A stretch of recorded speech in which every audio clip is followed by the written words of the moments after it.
दोस्तों, अभी Indigo airlines की जो हालत है वो हम सब देख ही रहे हैं।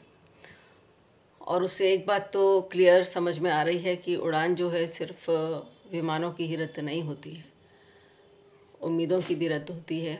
और ये खबर इतनी शांति से आती है कि एक पल को तो ऐसा लगता है जैसे कहीं कुछ हुआ ही ना हो, बस आपकी ज़िंदगी में एक रद्दीकरण और जुड़ गया है। तस्वीरें आप देख ही रहे होंगे, हज़ारों लोग लाइन में हैं, थके हुए हैं, गुस्से में हैं, और कुछ इतना थक गए हैं कि अब उनके भीतर का गुस्सा भी नहीं बचा है।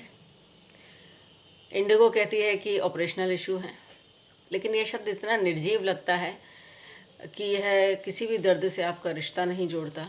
ये वही भाषा है जिसमें कि सत्ता आम आदमी से बात करती है, ठंडी, सपाट, बेपरवाह। आप सोचिए कि जब किसी की फ़्लाइट रद्द होती है तो क्या रद्द होता है? अपॉइंटमेंट रद्द होता है, इंटरव्यू रद्द होता है, शादी में पहुंचना रद्द होता है, बीमार माता पिता से मिलने का समय रद्द होता है, और जीवन में जो कुछ थोड़ी बहुत व्यवस्थित चीज़ें बची थी वो रद्द हो जाती हैं। कंपनी कहती है कि हम खेद व्यक्त करते हैं। इस खेद का वज़न इतना हल्का है कि हवा में भी नहीं टिक पाता। आपने देखा होगा कि इंडिगो जैसे ही लड़खड़ाता है, बाकी एयरलाइंस की जगमगाहट बढ़ जाती है।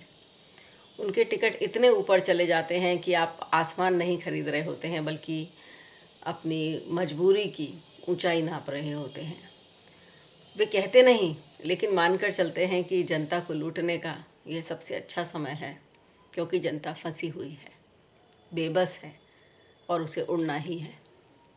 ये वही आपदा में अवसर जैसा दृश्य है जो कि हर जगह देखने को प्रायः मिल जाता है।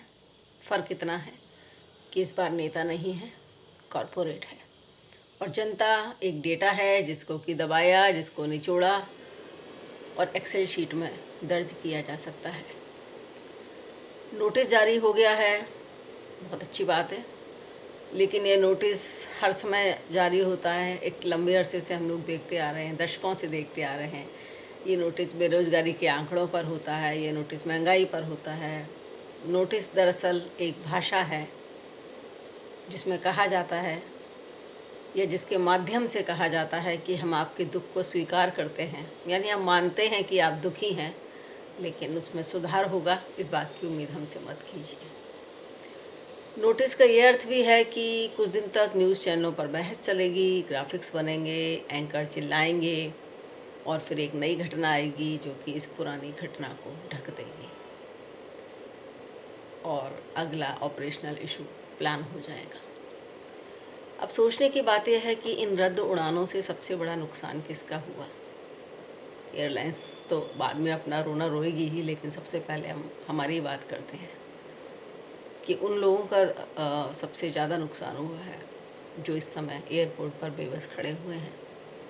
लेकिन इस कहानी में आप कहीं दर्ज नहीं हैं, क्योंकि क्षमा चाहती हूँ, क्योंकि आप यात्री नहीं, सिर्फ नागरिक हैं, और नागरिक जो हैं वो इस देश में सबसे कमज़ोर प्राणी हैं। आप गुस्सा होते हैं पर कोई नहीं सुनता, आप रोते हैं पर कोई नहीं देखता। आपका गुस्सा आपकी जेब में रखी हुई टिकट के जैसा है, महंगा बहुत है, लेकिन इस समय बेकार भी बहुत है। इंडिगो की उड़ानें रद्द हुई हैं, लेकिन इस देश में रद्द होने का ये सिलसिला नया नहीं है। रद्द होता है आपका समय, आपकी मेहनत, आपकी अपेक्षाएं और आपका सम्मान। सबसे दुखद यह है कि इस रद्द होने के हम आदी हो चुके हैं, इतने आदी कि अब हम बहुत ज़्यादा शिकायत भी नहीं करते।